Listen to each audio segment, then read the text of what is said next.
Get started. So as we said, we wanted to come back together today and talk a little bit about where we are now in this process. It may actually feel like it's deja vu from a year ago. It roughly is. I actually found a PowerPoint deck that was dated last February, and I'm like, oh, I'll use that slide, I'll use that slide, I'll use that slide. So it will feel very much like that, which is obviously going to be different as we have a different partner. Over here is Bill Mague, and I'll introduce him a little bit later, and he's going to talk to you about Aeon, the company, their involvement with us, their engagement with us in this process.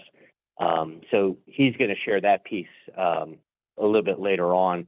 What I'm going to do first is I'm going to kind of reground us all a bit in, what was our vision? What was our intent? What were we trying to achieve? And go from there. And then talk about, what does this project look like now? So Lydia is going to start us off with a quick prayer, and then we'll go on from there. Come talk to the phone. Talk to the phone. The Lord be with you. Let us pray. O God, the creator and ruler of all things, your reign grows like a mustard seed into abundant life. Bless the ongoing discernment and work of Nativity Church in building our future according to your guidance and plan. We thank you for all the work that has brought us to this point, and we pray for your ongoing guidance as we move forward. Bless us and our partners with trust, clarity of vision, and endurance for the journey that lies ahead. May Nativity grow more and more into a place of welcome, a refuge of healing, a school for souls, and a life-giving spring. We ask all this through Jesus Christ, our strength and our salvation. Amen.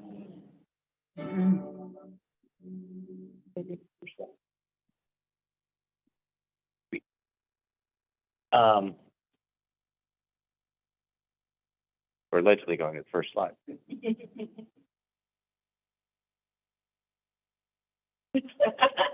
Actually, we're just going to watch some Netflix. Let's be honest. This is obviously our mission, our vision, our values. I'm not going to read it to you or spend a great deal of time talking about it. But what I want to say is that if we think about this project and about this future, the intent has been and continues to be to live into that, right? It is not different from this. It is this, right? If we talk about saying a community, right, a place of fellowship, a place where people come together, where we're stewards of the earth, right? Again, one of the genesis of this is this building is big and beautiful, but it's not well used. We do not use it to its fullest potential because of how we go about things. So how are we better stewards, right? How do we practice this way of love? Radical hospitality, welcoming all kinds of people into our community. And how can we do that more actively, more boldly than we do it today? And again, this project is about living into all of those things. If we go on, we're going to have to work some transition, right? So our space is underutilized. If you remember back a couple of years, certainly even before I was involved, and I just remember Kathleen going to all these meetings, and I'm like, what are you doing? But we've been talking about this for a while now, a couple of years, right? Our space is underutilized. We know there are material capital expenses. Yes, we had to fix the roof because we had to fix the roof, but the parking lot gets sketchier every day. Seriously, right? Never look at the parking lot on that side of the building. We know there's a lot to be done to keep this place up as it currently stands. We also obviously had the experience of COVID that we all remember all too well, and suddenly it wasn't about being in the building because it couldn't be about being in the building. People are the church. And so the idea was, what is our next better as a church, as a community, and what's our next better for this community, the larger community out there as well. That's kind of how the Imagineers came together and imagined this future, and a different future in different ways. And there were all kinds of ideas, and there probably still are all kinds of ideas. But it was around how can we be next better, right? So can we do something more? The Imagineers were formed, talked about building, maybe we host a business, how do we live and work together? And again, most of you will know that we entered into this process with Episcopal Homes. The idea was that we would rebuild the whole space, right? Knock this building down, to be clear, rebuild a new building, senior living, a senior home, Episcopal Homes, which is senior housing, do that, church space here, and an early childhood center. That was the idea. Episcopal Homes got to the point where, holy cow, the price of lumber has really gone up a lot. Some of you will remember. And they just kind of came to a place that, based on how they do things, they didn't believe the project was financially viable, too risky for them at that point. And so they pulled out, which was hard for all of us, right? And it is what it is. It's better to pull out early than at the 11th hour, right? It could have been worse, or build a building that you can't afford. You don't want to do that. But it was hard, and so we kept going. We kept talking to people. Obviously, we also kind of took a little bit of a break and reflected, and just kind of forgot about it for a while. But we have, as you know, obviously by now, come up with a new partner. So we go to the next one, Josh. So again, this is our why, and this was the same slide from last time. This is one of those slides I reused. A multi-generational community supported in this Episcopal tradition. Us, Aeon, our new partner. It is like Aeon, the insurance company, even though it's got the E. And then still this early childhood discovery center. One of the best things about reinvigorating this is we went back and talked to that same group, LADC. They could not be more excited about re-engaging with us. So that was really fun to hear that and see that and feel that. And you're recording? Great, thank you. Just and so they're willing and willing to get back engaged with us, and that's pretty cool. So we were still looking at about roughly 120 apartments, same basic design as we were talking about before. And if you don't remember it, it was like an H, it was like a wing here, a wing there, and connecting the building. That same basic design is where we're starting from. And the difference is it will not be all senior housing. That is not what Aeon does exclusively. They do housing for all types of people. So it will not be a senior living center. We do imagine having senior housing and what they call workforce housing, right, for working people. Just that simple. And Bill's going to talk more about that and how that works, but not all senior, but a little bit of more of a mix and a mixed community. And that's probably the primary difference that we're talking about. Still, obviously for us, a worship space, an office space, the community space, all of that, those elements remain here. Still here on this building. We're completing our planning now, right? So we're still at this stage of like, how are we going to make this all work? Who's going to pay for what? What's the money going to look like? What's the building going to look like? Finalizing all those designs. The last slide is a timeline slide that has the word draft on it 4 times. But it'll give you that flavor when we'll come to that at the end of like, what would this timing begin to look like?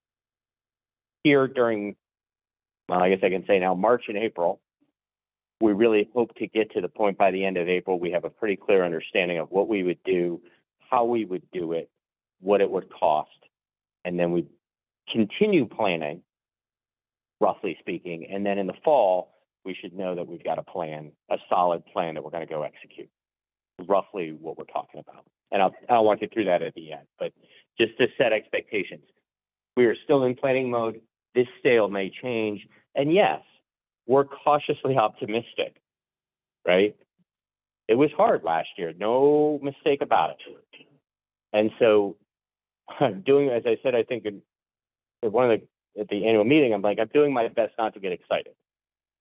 Okay, I'm doing my best.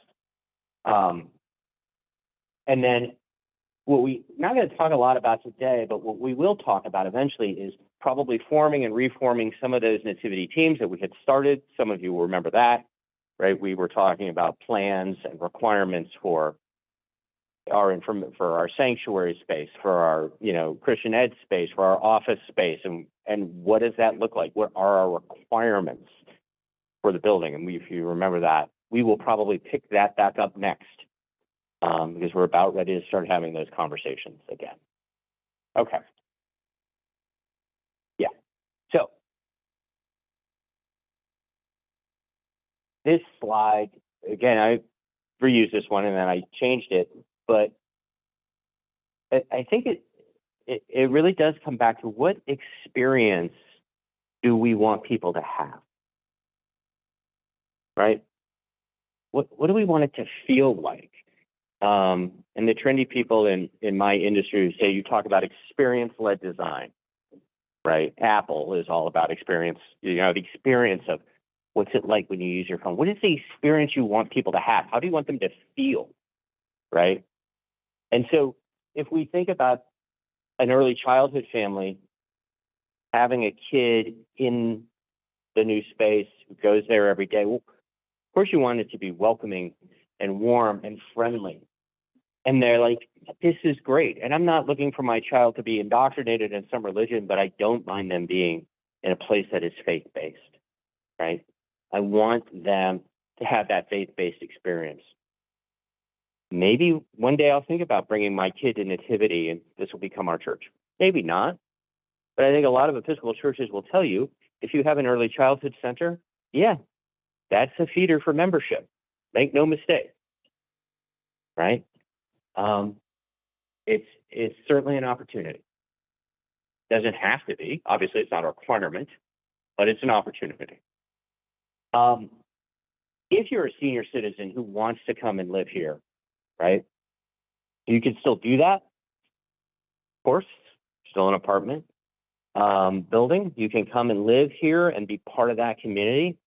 And you can say to yourself, hey, maybe I wasn't ready to be in a place that is exclusively senior living. Maybe it is, I wanted to be in a place where there are different kinds of people coming and going. The early childhood folks coming and going, working families next to me coming and going, the congregation, the church here coming and going. Still for them, a live and a vibrant place where you want to be engaged and you want to feel like there's energy. For that young couple, maybe who's going to come and rent an apartment here, again, they may or may not choose to ever engage with the church. They might, just like that senior citizen may or may not.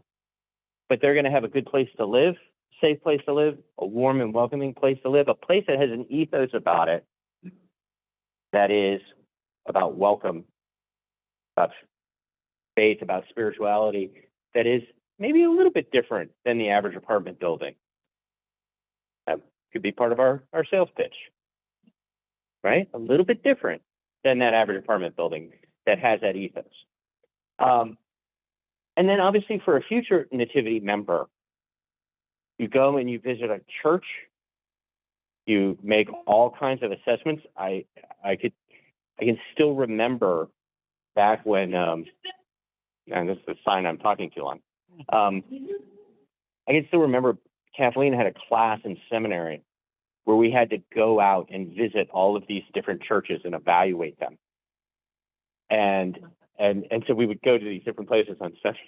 And then, of course, I would be part of the recap. And it kind of ruined church forever because it really makes you, it really makes you very critical of like, okay, oh my gosh. I still remember the church where it was like the prayer list kept it going. And I'm like, is the whole congregation that they're reading is on the prayer list? Anyway, but but if you think about it, if you think about a new parishioner coming here, potential parishioner coming into a space like this that sees and evaluates, hopefully what they're going to see there is a lot of activity, a lot of people coming and going, a lot of life and opportunity for life in that space. That's what they'll see. And again, that's going to be an attraction because you do evaluate a church very quickly when you walk in the door. Very quickly. And they'll see that, and it'll be new and bright and beautiful. All of that, as well as the people there will hopefully be a draw in and of themselves. So last two groups for us, right? I guess we all count as current Nativity members, right? We want to ultimately be energized by the change, right? I think that's a fair statement. I want to feel energized about what happens next. We talk about serving Christ in all persons, right? That is one of the baptismal promises. It's in there. How can we do that in this new way? With children, with senior citizens, with young families, in the building? How do we serve them all through this new opportunity, this new future? We don't have to, we can keep our relationships to our existing people, our scouts, our living sober folks.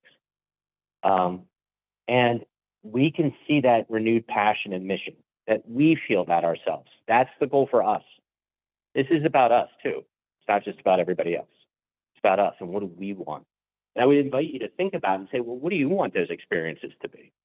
Right? I mean, if you really did experience-led design right, we would sit there with sticky notes and we'd all write it down and we'd put them up on whiteboards and sort them. If you've ever done that at work, that's what I'm talking about. But we would all contribute to what are those statements and values. Some of you people know what I'm talking. And then lastly, the neighborhood.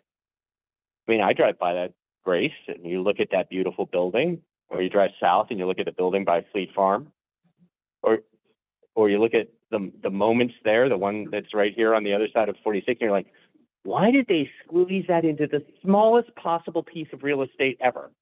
You guys know what I'm talking about.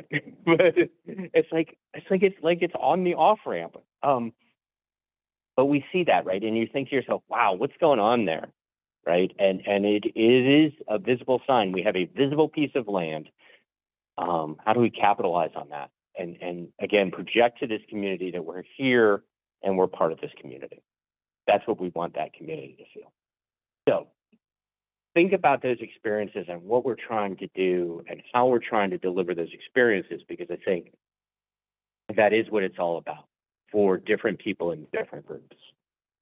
All right. So we will have time for questions at the end.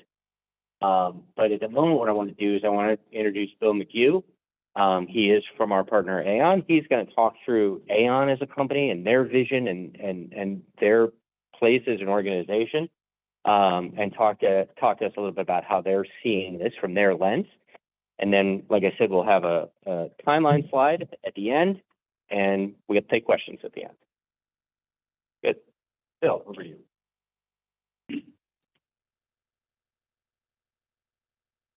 Morning, everyone. Thank you for having me. It's an absolute pleasure to be here. I am Bill Mague. I'm the Director of Acquisitions and Special Projects at Aeon. And you can go ahead and hop to the next slide if you don't mind. I've been at Aeon since 2019. Been in Minnesota since 1986. And the 30 years that I've been here plus, I've been involved in community finance, affordable finance for healthcare, higher ed, and so forth. So it's been a passion of mine, really for my entire career. And landing at Aeon was a phenomenal opportunity for me as not quite a senior, but very close now. Aeon's mission is everyone deserves a home. Don't say unit. Don't say tenants, right? We say residents, families, in homes. Because just those words alone deliver a sense of caring and community, that you're not a widget, you're not a tenant, you're not going to, that sort of thing, right? You're not just a number, you're a person, and you deserve a home. We also know that with a stable home, families succeed, children succeed, community becomes more bound together. And so those are the guiding principles of Aeon, really have always been. Aeon was created in the mid-'80s as an interfaith collaboration.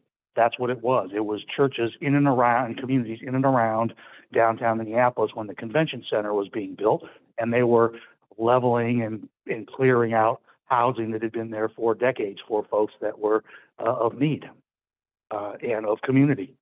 And so as an interfaith group, that was the purpose of preserving those homes or finding homes for the folks that were being displaced, caring about them. We formed a nonprofit organization shortly thereafter.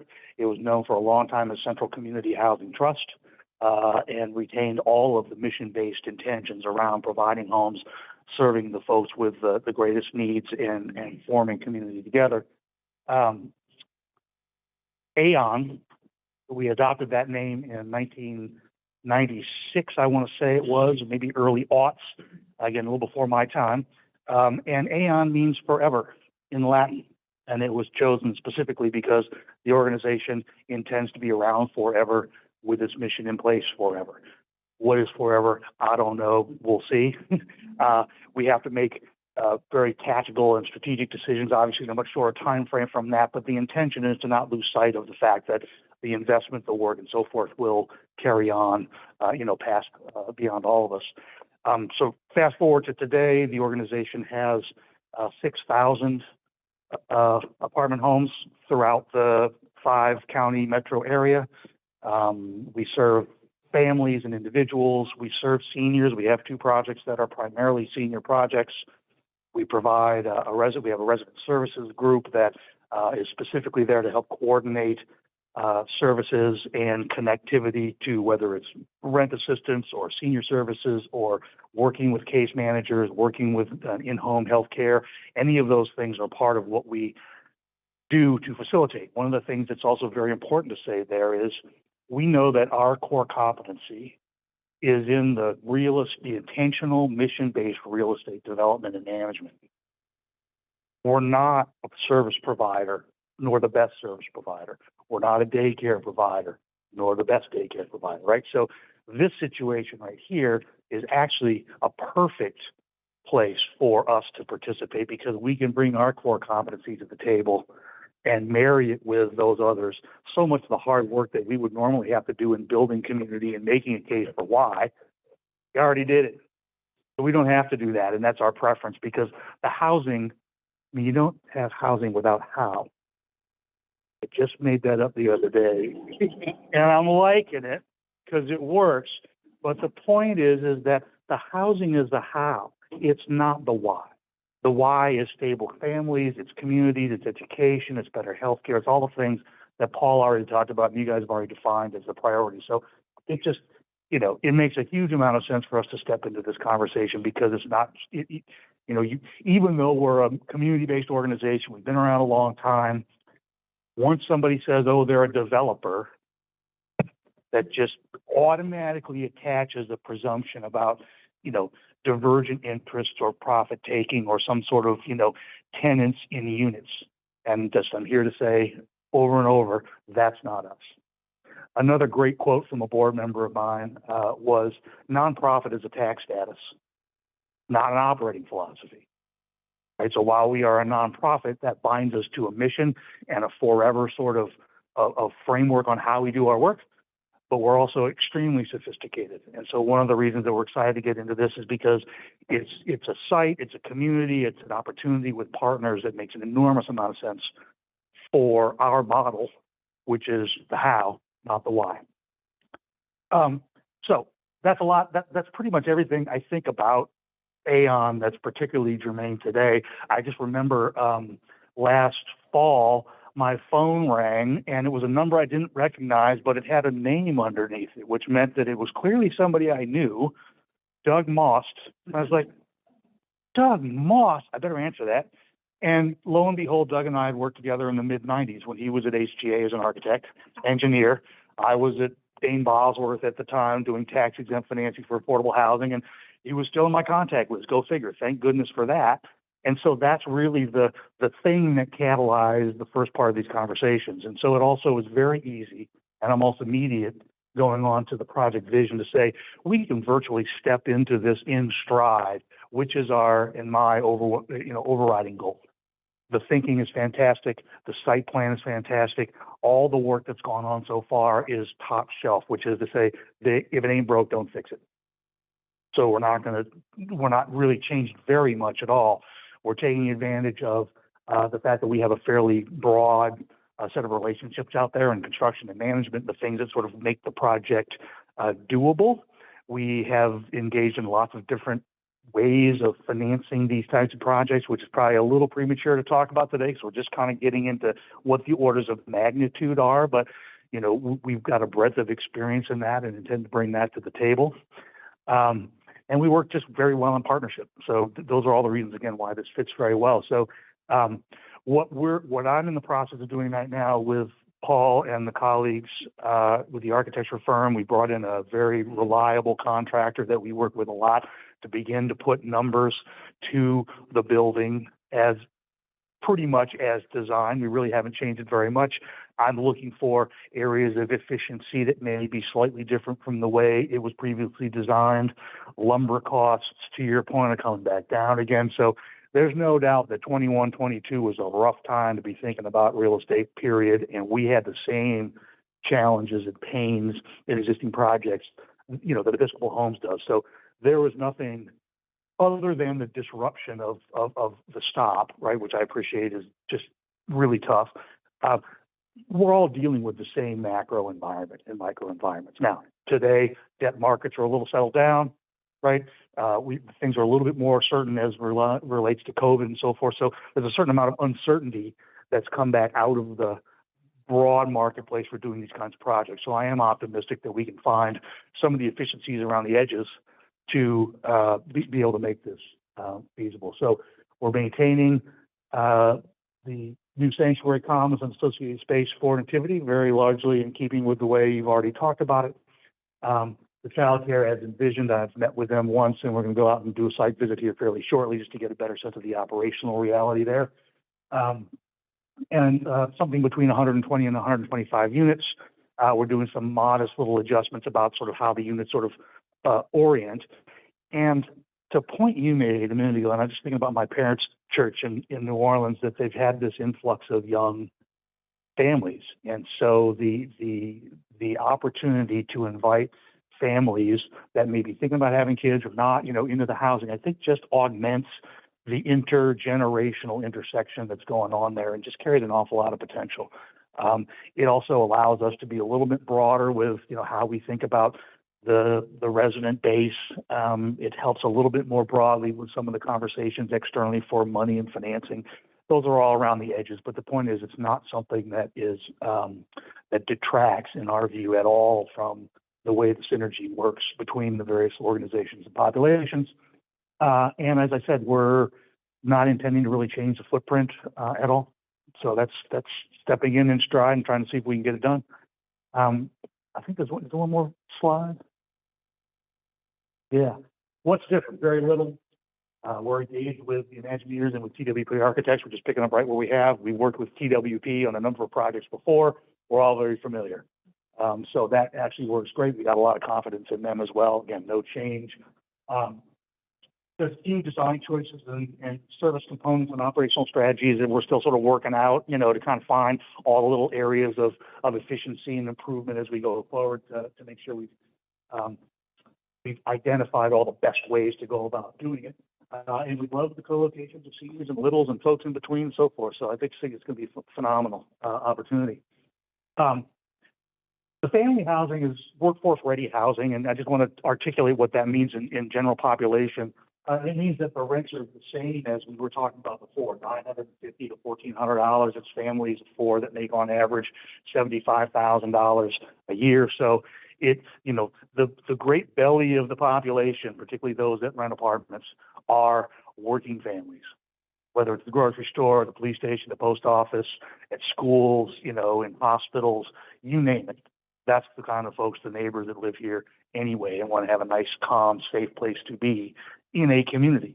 Because we certainly sort of lost a lot of community in the pandemic, and frankly, in the insanity, in my view, socially, that was leading up to the pandemic, right? And now we're all kind of reforming those bonds, so it's a perfect opportunity.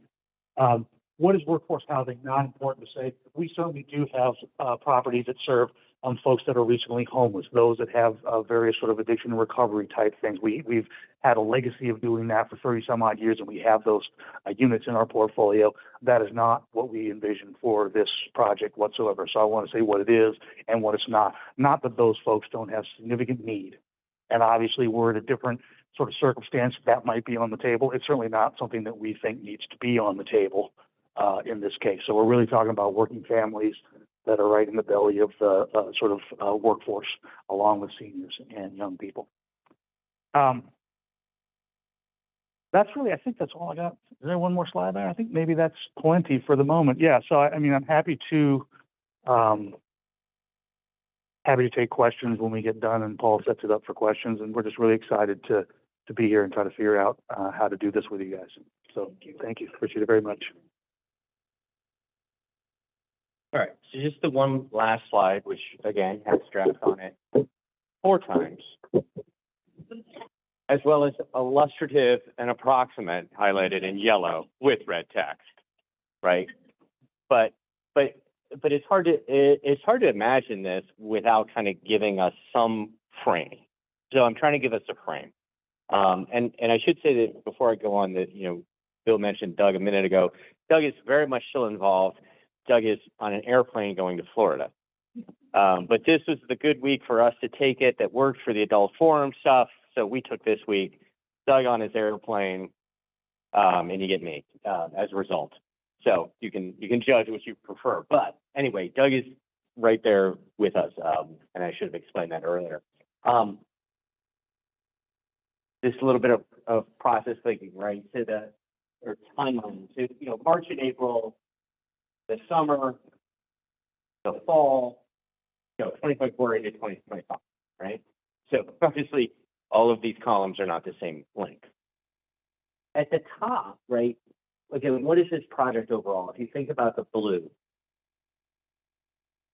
we've got to complete this conceptual design. What are we building? What is it going to look like? How does it all work? Then this summer, we would get into detailed design. We prepare and send out bid packages for all the various construction organizations, trades that would be involved in building a new building, mechanical and electrical and plumbing, all that good stuff. We get that, they pick those people, we get to a guaranteed minimum price, and that's the key thing, that sometime this fall, we will know, sorry, it should be maximum price, guaranteed maximum price, right? So we'll say it will cost, actually, I had to ask Doug that question. I'm like, is it minimum or maximum? Maximum makes a whole lot of sense. So we'll get to a maximum price, this fall that says, okay, it's going to cost, I'll make up a number, $40 million to build it. $40 million, $40,327,149. Bam, that's how much it will cost. And that point, you then know, can I get the financing to afford that? Right? So that's the key milestone, which is you're going to have an estimate back here, at the end of conceptual design. But come fall, you'll have that maximum price. And if you do, then the green line works. So the green line is about how much is this going to cost? How are we going to work with these different financial providers, different lenders, different ways of doing the debt, municipal bonds and all kinds of crap that I don't really understand, to be able to afford it. And if you can afford it, you get to that guaranteed minimum price, you've got those financial sources lined up, boom, you do a financial closing, just like when you do a mortgage, if you, those of us who build houses, right, you get a construction loan. And in essence, that's the point at which you can start to build. So then we would do prep, and then we would build. Make sense? Building, yeah, you got to imagine it'll take a year plus, give or take. So the green is about the money, the blue is about what would physically be happening. For us, Nativity specifically, right? Again, like we were doing last year, confirming our requirements, giving design feedback, making sure we know what we need to have in the space, then maybe we get a little bit of a lull, maybe not, we'll see. But then you figure we would get ready to start moving out this fall. If this timeline held, that's what we would be thinking about, getting ready to move out. You can imagine we would do Christmas in this building. What I'd imagine, because I can't imagine not. And then theoretically, we would move out sometime in 2024, right? Move out of the building. We would obviously have to, during that time as well, find where we're going to worship in the meantime, and then worship there in the meantime for that year while the building is being built. Maybe one day we'll come and we'll do, someday that summer we'll come and do church in the construction job. But by and large, we need an alternative place to worship, right, for that year, and to operate as well. So, and yes, we probably will still have to raise some money. No, we do not know how much money. But our original assumptions were based on the furnishings, the equipment, right? Do we buy a new organ, all that kind of jazz? That was the kind of money we were talking about raising before through a capital campaign. And yes, we have to figure out how much is that, how do we roll it into the current capital campaign and put those pieces together. That's not yet determined. But you can imagine that we would need to raise some money to make this all happen, as well as the big money. The big money, just to be clear, the big money is in the top set of green bars. That's the millions of dollars. Hopefully we're not in the millions of dollars down here in our green bars. This is more for us for our, if you will, our operating expenses. But that's the rough idea. And then hopefully all that comes together beautifully, and sometime in 2025, we would be moving back in. So it's crazy to think about and cool. This is all 95% made up by me. I'm not a builder. I'm not an architect. I'm not a finance guy. It was to give you a framework. So do not, I can't say enough, do not anchor in any one of these dates, because I made them all up. Right, exactly. Yes. So. Is there a possibility that we could get next slide? Knowing that it's all necessary data, and but it would give me a frame to think about it. To tell you the truth, I can't. Yes. All of this will be linked to the YouTube page. And then in the YouTube page is always a link to all the slides. So including, yeah, right. Yeah, this is not viewable, so you'll be able to see all of that. Yeah.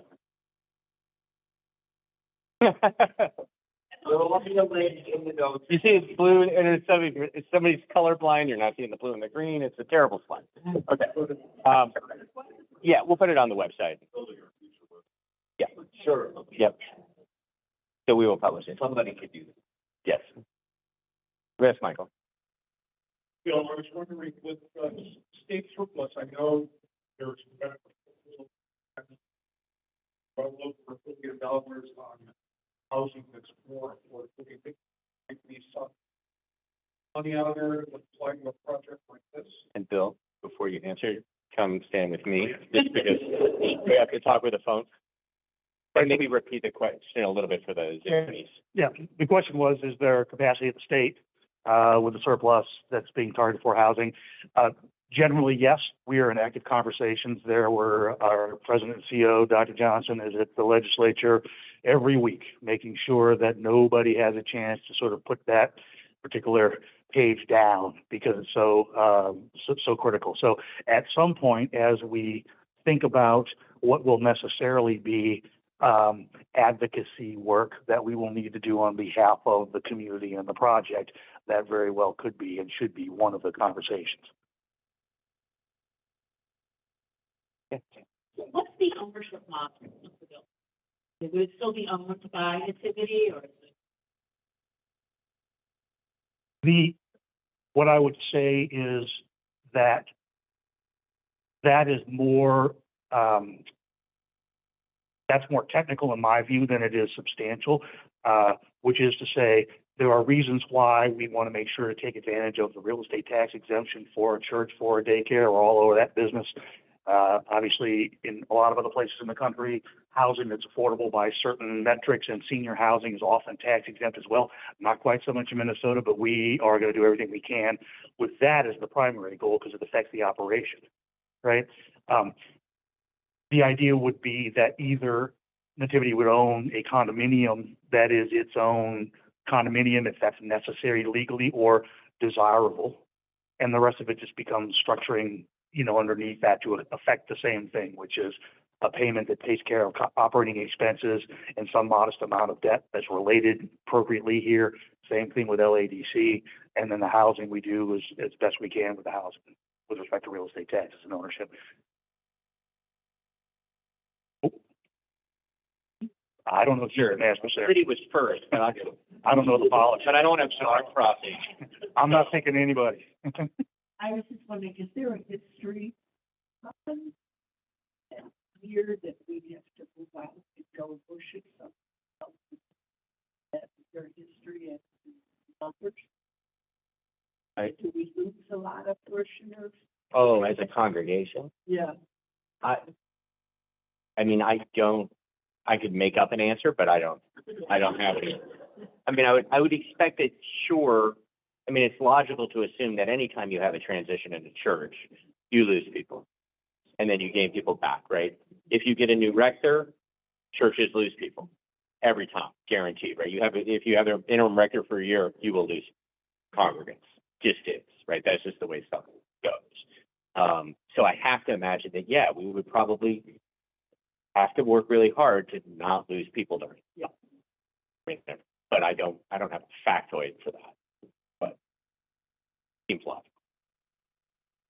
Yeah, I think. Can you say something about the relationship or the role of the ECMN in this? Because technically, Nativity doesn't actually own this property or this building, and the trustees of the diocese, need to be involved in all of this. And I know you've been. Yes, and Doug has been at the forefront of that all along, and still, thank God.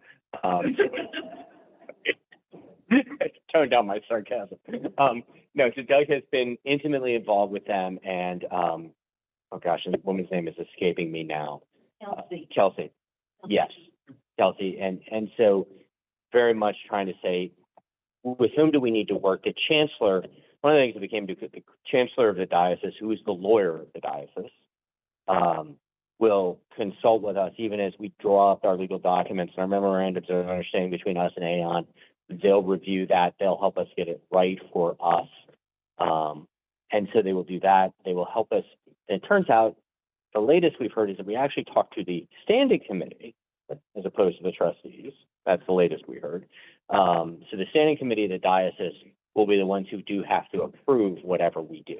Yes, because it's kind of like we kind of co-own it, right? And we can't make a decision without the Episcopal Church of Minnesota. But what will ultimately happen is the vestry Nativity will go to the diocese and say, this is what we want to do. And then either the standing committee or the trustees or some combination of them will say, yes, this is what we agree. And that will be a requirement to execute anything that's legally binding. I would just say as a compliment to that, to the extent that there are many cats to herd, that is one, perhaps a very important cat. The congregation is a very important cat. We have the city and other, entities to deal with. And so it will be very, very helpful. And it's one of the reasons why I said before that with the focus and the plan that you guys have already is very impactful, I would say, in terms of keeping all the cats that you have any influence over headed the same direction. And so that will be necessary. And in fact, I think it will be a very strong advantage in certain circumstances to have members of the community and the church sort of say, this is what we're all well aligned here. And whether at the, I don't know the Episcopal Church of Minnesota well, but I mean, to the extent there's any sort of, question there, what have you, that's your advocacy and so forth to bring. What we will bring is the confidence in how we see the thing and how we see ourselves as one of the players, you know, in the process, but certainly not one that's driving any other sort of parochial interest. And you said it started as the interfaith group to address housing. Is it still interfaith? And you know, with the churches primarily, it sounded like It was the Episcopal Church party that, or who? I believe, you know, I was thinking about that very same thing on the way down here because I knew that question was going to come up, and then I didn't go do the original research. But I will follow up with Paul on who some of the original members were. But we're working right now with St. Olaf, for example, on a reuse of their campus in downtown. Westminster, obviously, who has been there for a long time, was a big piece of that. Gethsemane, I think, is the way. Gethsemane, yeah. So, you know, in fact, somebody called me about that particular church building, you know, in the last couple of years. So, yes, I believe those were the cohort of the interfaith group. No, they're not involved directly anymore because when it transitioned in the late 80s, early 90s into a 501c3 Central Community Housing Trust, my understanding is there were board members that remained part of the organization. I don't know whether we have specific representation on our board anymore. Mm-hmm. Any questions from Zoom land, Josh? No, just repeat the question. I didn't see it. Sorry, we didn't repeat the question. Hopefully it was clear by the answer. No, not yet. Okay. Any other thoughts or questions? Yes, Josh. So, as far as the rates for the apartments, that you're planning on them being income, doing an income ceiling-ish, depending on size of the family. It's sort of how your model will be for what we're doing, but not income-based rates for the apartments, right? They're going to be a 2-bedroom is this amount. Yeah. For everybody, right? So it'll be more of a market rate apartment, but keeping that rate down with an income ceiling, so you can't, Correct. And then one of the things that it is one of the reasons why another reason why this fits really well is because to the extent that Aeon in its history and going back to the interfaith phase and frankly I think the culture of the organization was very much to try to house the most at-risk populations, and you know that as growing organically in that way meant that there's a lot of need in some of our buildings, and it becomes harder and harder to address that need and do the right thing by those residents because the balance of that paradigm and social service provision and support services and so forth is so challenging. So among other things, it makes a lot of sense for us to be working in partnerships that are more broad in mixed income situations, which are more integrated, you know, economically and socially and so forth. So this is very much in keeping with our strategic plan, which pivots forward, starting last year with the new president and CEO, Dr. Eric Johnson, saying these are the kinds of projects we want to be a lot more deliberate and intentional about finding and participating in, because you don't have to make the whole thing stand on an aggregation of the greatest need, which is just almost impossible and not really a very good service to any of the people that are involved. So I hope that helps. This question, the range for what we pay for it, 1,400 feet. That seems really low if it's like a 2 or 3 bedroom. Music to my ears. That's music to my ears. So Ann's question was about the potential. Rent for the apartments. Right. So what would the rents be? I wanted to give a range just to say, in part, this isn't going to be luxury housing. So what I don't want to do is accidentally say, look, we're going to be cherry picking only luxury people, because that doesn't feel right to anyone here. They will, and I also wanted to be able to articulate that, you know, what we consider workforce or, you know, stable housing that's affordable to most families fits in a range that is somewhere between $950 and maybe it's $1,600 for a 2-bedroom, and we have to sort of do that. And it's very likely that some of the units that we have will be just straight up market rate, which would be, you know, whatever the market can bear for some of them, because that just helps the overall economic vitality of the project. Makes sense. I think one more question would be, Okay. I'll run a line for an after the, or curious on that second, yeah, she said, oh, they're wonderful. And personally, I would like to be able to visit some of your existing locations. I realize it's not a cookie cutter operation, and ours is not going to look like theirs, but